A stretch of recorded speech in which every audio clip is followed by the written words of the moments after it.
Section 6.4 continues our discussion about annuities, which is equally sized payments that are equally spaced over time and are valued with an interest rate that is compounded at the same periods. Let's start off by talking about payments of $500 at the end of every year for 4 years, 10% compounded annually, and we're going to find the present value. So our payment is going to be $500. I'll consider that as leaving me for 4 years. Annual rate is 10%, compounding once per year, so the number of periods would just be 4, and the rate per period would be the full 10%. Okay, now I want to find the present value, and the future value is going to be 0. There is no lump sum of money at the end, and I'm not trying to find a valuation at the end. So the future value is 0, and then I will find the present value with a 10% rate for payments of $500, future value 0, ignore the type. That gives me $1,584.93. Okay, now let's draw this out. So I want you to get a feel for what this means. Notice that my payment was negative, but my present value is positive. So I let that earn interest at 10% for 1 year. 10% for 1 year. It earns $158.49. After a year, it's worth $1743.43, and then there's a payment that comes out of $500. Then I have $1243.43 left, and then that money continues on for 1 more year, makes another 10%. It's now got a value of $1367.77, and then a $500 payment gets made, and now I have $867.77. And then that moves on for another year. That $867 grows to $954.55. And then $500 payment comes out, leaving $454.55. For 1 more year at 10%, that grows to be exactly $500. And then you make the last payment, and the remainder is 0. So this is the 0 future value and a present value of $1,500. So this present value of $1,584.93 was enough to finance 4 payments of $500 each if the interest rate is 10% per year. We're talking about the time value of money, that $500 spread out at the end of each year for 4 years. If money is worth 10% compounded annually, that's the same thing as having $1,584.93 today. So it would be a wash. It's exactly the same amount of money if you give me $1,584 today, or if you give me $500 per year for each of the next 4 years. Either way, at 10% valuation, that's the same thing. So one way to think of this present value is that if you took out a loan today of $1,584.93, it could be paid off with 4 annual payments of $500. Okay, now I want to talk about future value. Let's go into Excel and take just the $500 at the end of each year with no present value here, and I want to look for the future value. So the same $500 payments, 4 years, 10%, and have your present value be 0 and find the future value. $2,320.50. That tells us another way to pay off that loan of $1,584. Those $500 payments at the end of each year at 10% interest would be the same as $2,320 at the end of 4 years. So now I've got a few ways to look at the time value of money here. One is that if you give me $1,584.93 today, that would be the same as if you gave me 4 payments of $500 at the end of each of the next 4 years. And that's the same as if you gave me $2,320.50 4 years from now. All of those are equivalent. What if we took the $1,584 and just let it compound with no additional payments for 4 years? This is what we did in section 6.2. No payment, present value of $1,584.93 10% 4 years, future value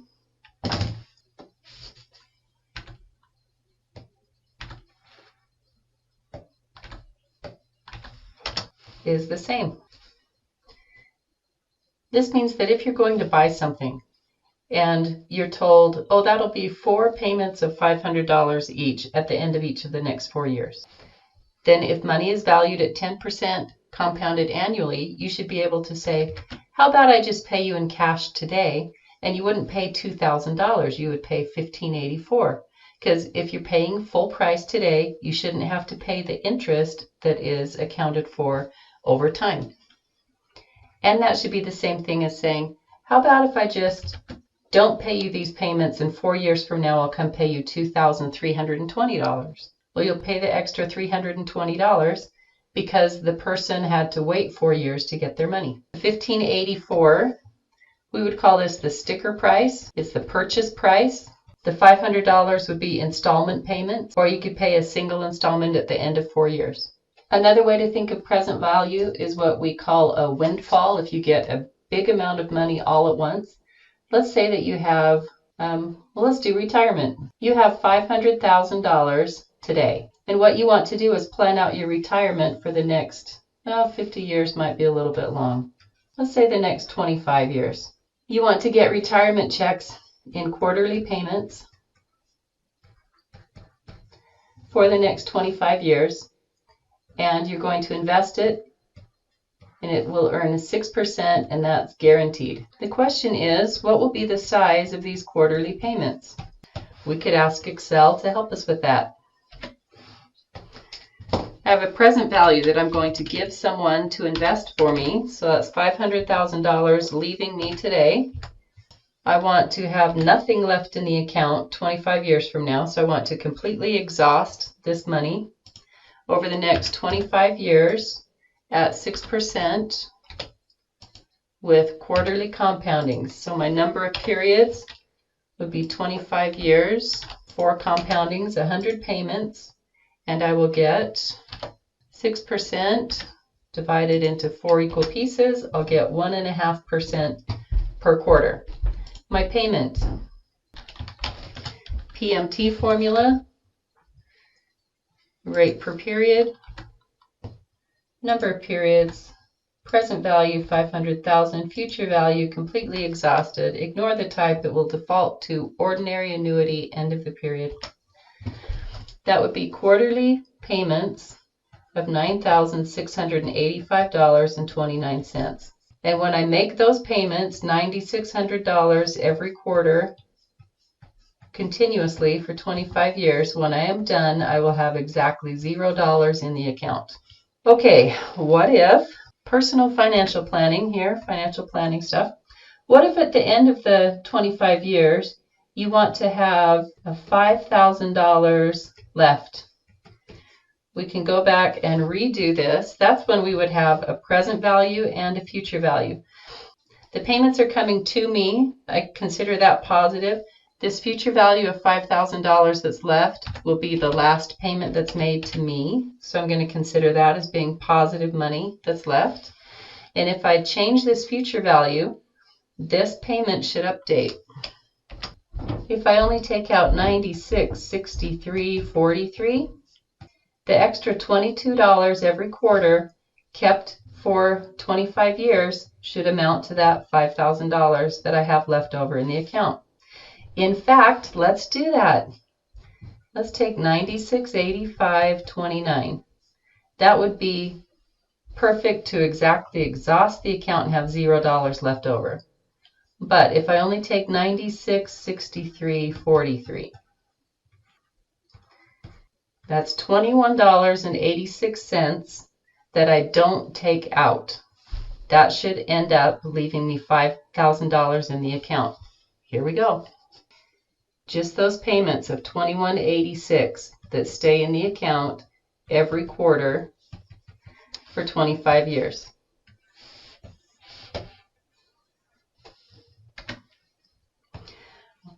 Payment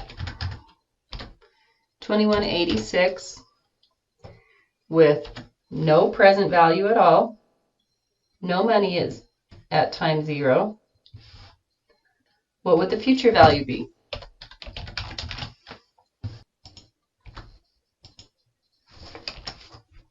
I got $5,002. And that $2 is because of a little bit of rounding that happens over time through the years. Okay, let's go into WebAssign. Find the present value of an annuity that's equally spaced payments over time. $5,000 paid at the end of every 6-month period for 2 years, 4% compounded semi-annually. So I'm finding the present value. My payment is $5,000, and I will consider that an outflow for 2 years at 4%, compounded twice a year. The total number of periods and rate per period, 4 divided into 2 equal pieces. Okay, now the future value, I don't have any lump money left over in the account, so the future value will be 0. And let me show you in Excel now something about this present value formula. The rate, 2% per period, 4 periods, payment of $5,000. Okay, now the FV is in square brackets, and so is the type. If it's in square brackets, that means that Excel has a default number built in for that. And the default value for the future value and the present value is a 0. So if I put nothing, if I don't type anything for the future value, Excel will assume I meant a 0. So I could ignore the future value, and we already know you can ignore the type because it has a default set into it too. And notice it's in those square brackets. So I could put nothing for future value, and I can put nothing for type, and it will still come out to the correct present value of $19.39. I need it to the nearest penny, so let me move my decimal places. There we go. $19,038.64. Okay, next, let me teach you a little something about the lottery. So a state lottery prize of $6 million. When they say $6 million, they do not mean $6 million today. This is one of the few times when you're given a price and it is not today's money. That $6 million is paid out in 20 payments of $300,000 each. So if you take $300,000 and you multiply it by 20, that becomes the $6 million. But the $6 million is paid out over time. Money is worth 9% compounded annually. What is the present value of the prize? This warrants its own lesson in how the lottery works. So you've got 20 payments at the end of each year for the next 20 years. 300,000, and you're given the choice. They say we can either give you $300,000 for the next 20 years. We will count money at 9%, or you can opt to take a single payment today and walk away with a single check instead of getting the guaranteed money. And if money's worth 9% compounded annually, that tells me the valuation. Let's find that out. 9% interest, annual payments, 20 years, 9% per period, and your payment would be, that's $300,000. Present value. I can ignore the future value and the type. You could walk away today with a single payment of $2.7 million. So $2,738,563.70. So instead of $6 million over time, time is involved, interest is involved, you could instead get $2.738 million today. And the reason that it's lower is because if payments come over time, they have interest in. So this first payment, if you get it now, you have to deduct interest from it. And the second payment, instead of waiting for 2 years, if you want it now, you have to take out 2 years worth of interest from that. And this last payment, you're going to be deducting 20 years worth of interest from that payment if you want to take it now. So all of that ends up totaling a lot less than the face value of $6 million. One other lesson, since this is money that's coming out, when you do a present value, you're taking money out. If I increase the interest rate, let's make it 11%. What that means is that you're going to have more money coming out, and most people don't realize that. So if I take my interest rate per period and I go from 9% to 11%, it should update this present value immediately. And now I have 2.3 million.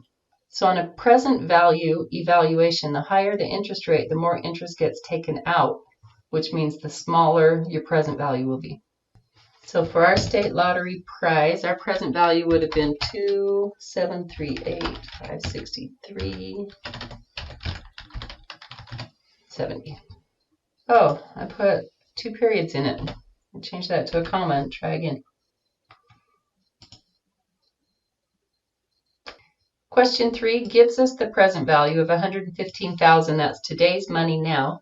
And then what is the size of the withdrawals? We're looking for the payments that would be made at the end of each quarter. For 10 years, money is 6.5 compounded quarterly. Present value, 115,000. And if I consider that a positive, it'd be like money coming in, then the payment would be going out. 10 years, 6.5%.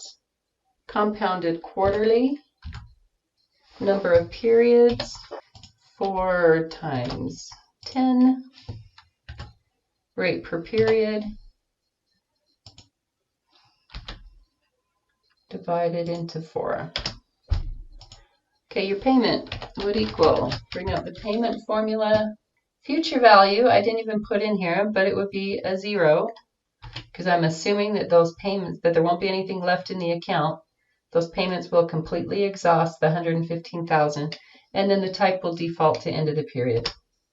Payment would be 3,932, and again, let me get a couple extra decimal places. There we go, to the nearest penny.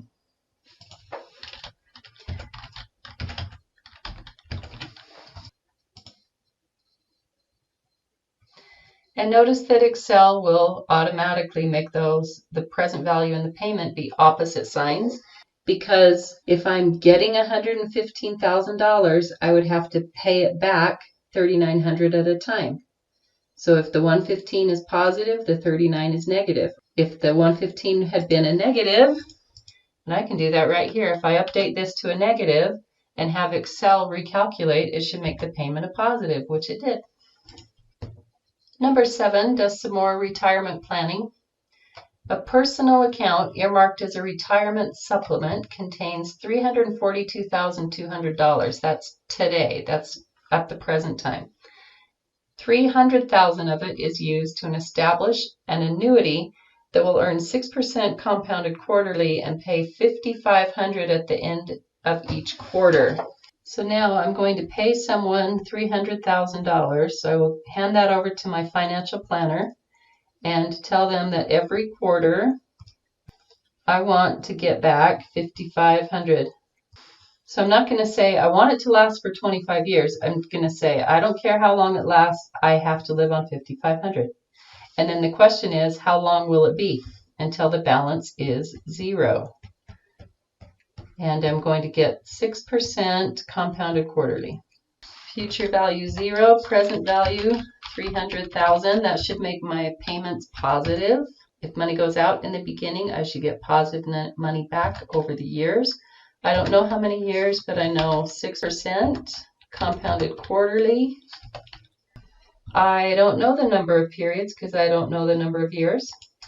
Rate per period, I can figure out 6 divided into 4 equal pieces. Okay, so what I can solve for is the number of periods, and then knowing how many quarters, that could help me find the number of years.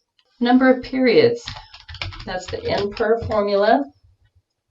Rate, payment, present value, future value is 0, type default to 0. 114.5. That will last me for 114.5 quarters. So at 114 quarters, there would be a little bit of money left over. 115 quarters, I can't afford. Round your answer up. to the nearest quarter. So just a WebAssign thing here. Even if this had turned out to be 0.2, it says no matter what, round it up. Make that 115, and they want the answer in quarters. Just for the record, 114 quarters divided by 4 quarters per year, that gives me 28.5 years of payments. But WebAssign wanted it in quarters, rounded up. Let's do another problem. It's a little bit more complicated. You're going to start off with an initial investment of $2,000. That'll be a present value. And then you're going to add to it $100 at the end of each month for 12 years. But then after the 12 years, you start to make withdrawals. So the payment's going to change at this 12-year mark. That turns this into 2 different problems, up to the 12 years and then the 5 years after. For the first 12 years, present value is $2,000, payment is $100. I'm going to make both of those negative. They need to have the same sign because they're contributing to each other. So in Excel, the present value will be negative $2,000, payment negative $100. For 12 years, 6.6% compounded monthly. Periods will be 12 years times 12, and the rate 6.6 divided by 12. Future value, that's $26,000. That $26,000 is right at the end of the 12 years. And now we start the next 5 years. For the next 5 years, this will count as a present value. And then the withdrawals are going to count against that. They will need to have different signs. If I make the present value a positive, then these withdrawals are going to be negative. Still monthly withdrawals, 5 years, and I want the balance reduced to 0, so I want the future value to equal 0 when I'm done. 5 years, same rate, same compoundings. Number of periods should update as soon as I hit enter on that years. 60 periods, and then present value will be $26,279.17. Future value is 0, and then I can find the payment. So I can make payments of $515.41 over the course of those next 5 years to finish out the account. Okay, how much is in the account after the last deposit? That's the $26,279 number. How much was deposited? Oh, okay. Well, I deposited $2,000 to begin with, and then I also deposited $100 144 times over those 12 years. 144 with 2 zeros plus 2 more thousand. That would make $16,400 deposited. What was the amount of each withdrawal? That's the $515.41. And the total amount withdrawn, so 60 withdrawals at $515.41. Multiply those together. I withdrew $30,924.60. Check our answers. Good. Okay, now how is it possible to only have a total of $26,000 to begin with, but to withdraw a total of almost $31,000? Because you're making interest over those last 5 years. Okay, I will see you in class.